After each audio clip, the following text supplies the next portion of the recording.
Hello everybody and welcome back to more political chatter. In this video we will be talking about the 2022 United States Senate elections. However, this one is a bit different than my usual prediction of the entire map. Today we will be going through the Republican Party's path at victory of winning the Senate. So as you know, I've been giving the Democrat Senate control for a while now. Of course, Biden's popularity fell down, and really after Glenn Youngkin winning the governorship of Virginia, things were not really looking good for Democrats at all. However, things definitely picked up for the Democratic Party. They now, as I just said, in my predictions, almost all my predictions, I do believe that the Democrats will retain control of the Senate with 50 Senate seats. And I also think that the Republicans will win the House. However, that is the topic of my next video after this one. So the question now becomes, how do the Republicans win the Senate? Because of course it is possible if I believe that the Democrats and the Republicans will both win 50 seats in the Senate, because then of course Democrats have majority because of Kamala Harris being the tie-breaking vote. But because of how razor-thin close it is, of course the Republicans will have a shot. My prediction just needs to be one seat wrong, and the Republicans have control of the entire United States Senate.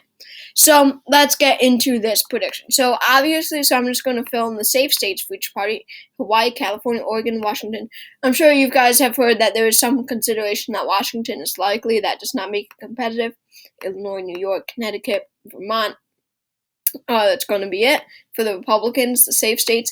Idaho, North and South Dakota. Really, Utah will be safe, and I won't be doing margins here because this is just a path to victory video. Oklahoma, Kansas, Louisiana, Arkansas, Missouri, Kentucky, Alabama, and South Carolina, and Indiana, and Iowa will be the safe states. Oh, we have one more safe Democratic state, that's Maryland.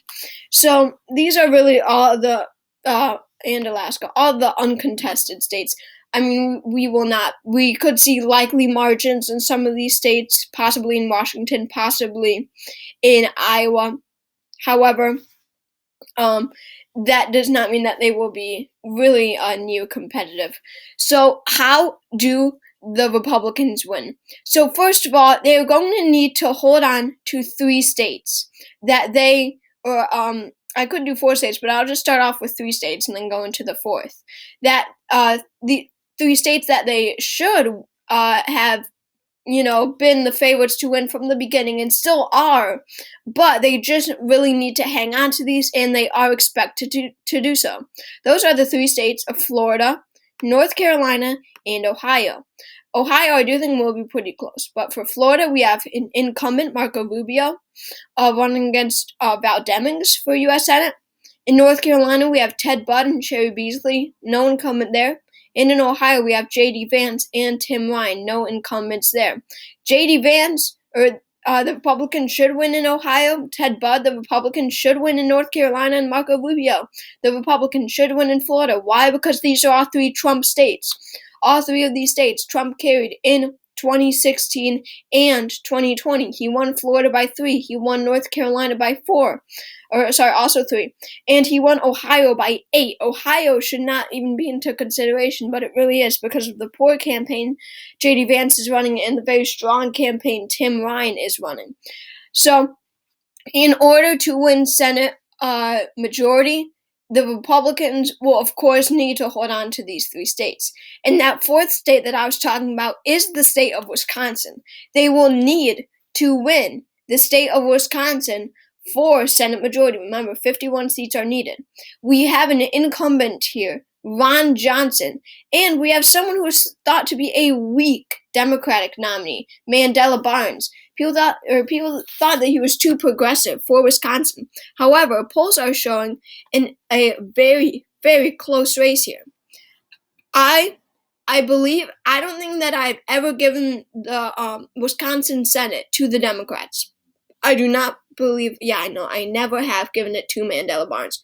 I have always kept it with Ron Johnson. Most people are expecting a tilt margin. I see a lean margin. if not likely, honestly. I believe that it will go likely before going lead. But this should be one that Republicans should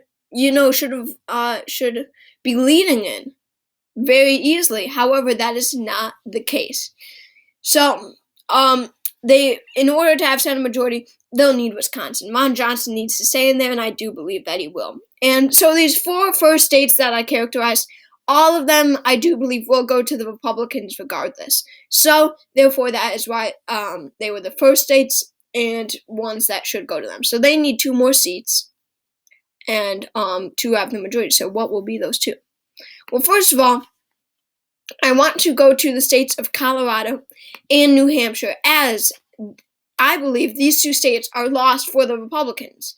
And in their path to victory, I don't think that they should be spending money on Joe O'Dea in Colorado or Don Bullock in New Hampshire. I think that they should spend money in states like Georgia and Nevada.